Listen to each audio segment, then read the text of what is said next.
I had to ask the Nothing company whether I could get one of these, the Nothing Ear 2.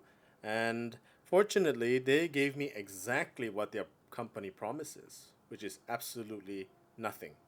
Kosong, the low. Got nothing from them, really the Nothing company.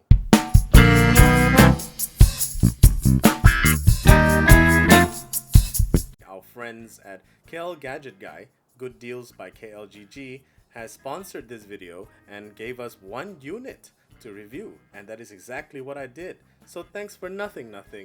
And I've got a special deal for these earphones. I'll be leaving the details somewhere later in this video so that you can actually get a good deal on these, because I believe these are pretty good earphones. So the Nothing Ear 2 is basically succeeding the Nothing Ear 1, which lacked in a lot of departments, and this product exists to address all those issues. It's actually pretty light, and it looks exactly nearly the same as the Nothing Ear 1s with a bit of differences. In terms of what other improvements they brought onto the table, the buds have an IP54 rating and the case itself have an IP55 rating, so you can take these out for a splash or maybe a little light swim and you'll have no problem. The buds itself are pretty comfy and you can actually keep them for long on your ear because they just weigh about 4.5 grams. The gestures are all done on this stem. It's a little short, but this little magnetic indicator which is used for charging can tell you roughly where to press down, so it's not that difficult after getting used to it after a while. You can customize your gestures using the Nothing X app, and pressing and holding here triggers which sound profile that you want to be in, whether you want to go to ANC or transparency mode.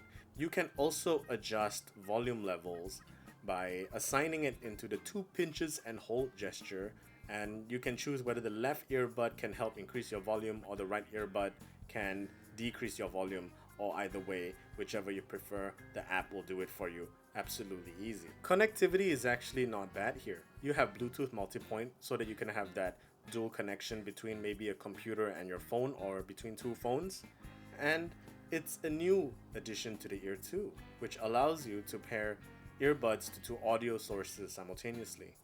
So I've used it mainly on my Google Pixel 7 Pro and my MacBook 14 Pro, and it's worked how it's supposed to. So they swap back and forth in conjunction to whatever you're listening to quickly and pretty seamlessly too. This is the Nothing X app. It's a very polished app and you can do pretty much everything here, from updating your firmware to customizing your equalizer. It's a very simple setup. You get to custom here and you get to choose between adding more bass, mids, or treble, or you can create a personal sound profile which the earphones will listen to you and you answer some questions, whether you could hear certain audio prompts, and it will create a customized sound profile fitting to your level of hearing. But for the rest of us, you can choose between balance, more bass, more treble, and voice, so that you can emphasize a particular part when you're listening to music.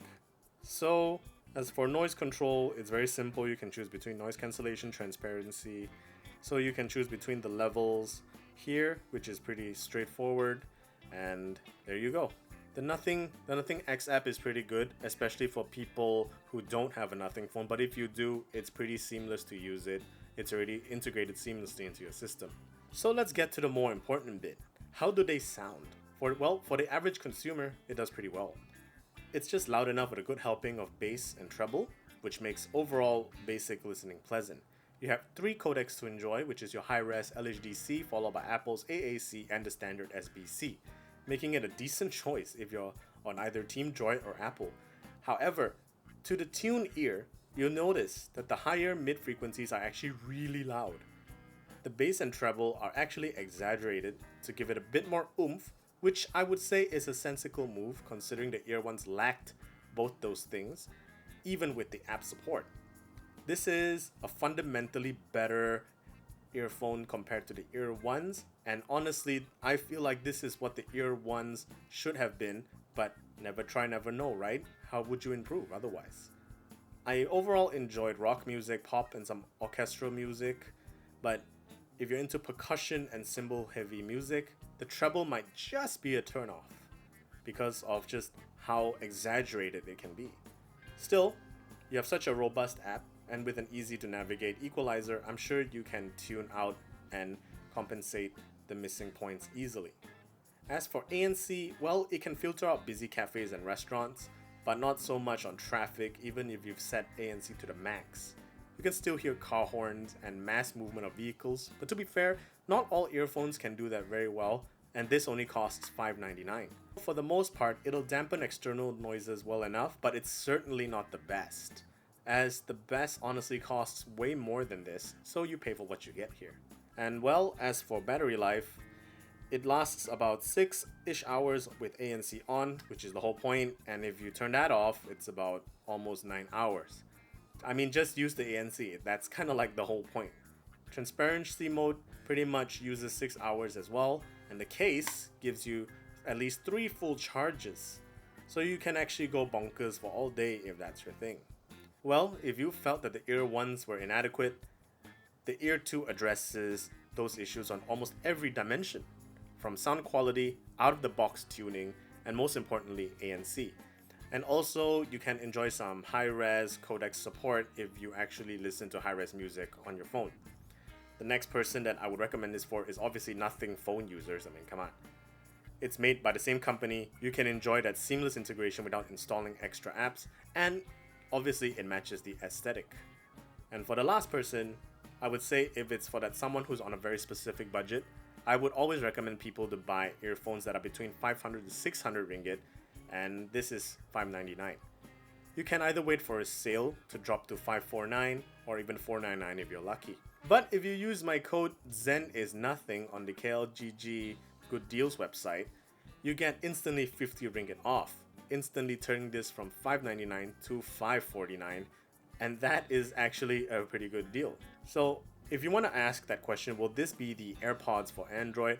I would still say it's still not there yet, but I would say that their progress is actually getting closer, because the improvement from the Nothing Ear 1s to Nothing Ear 2 here is actually pretty good and substantial. ANC is way more improved, overall sound music playback is also improved, and I really like the app. It's actually very well polished. So I would say maybe, just maybe, the Nothing Ear 3 might just very well be the AirPods that Android users crave for in the future. Thank you guys for watching. I hope this review has helped you. I'm ZenTheGeek, and I'll see you guys in the next video.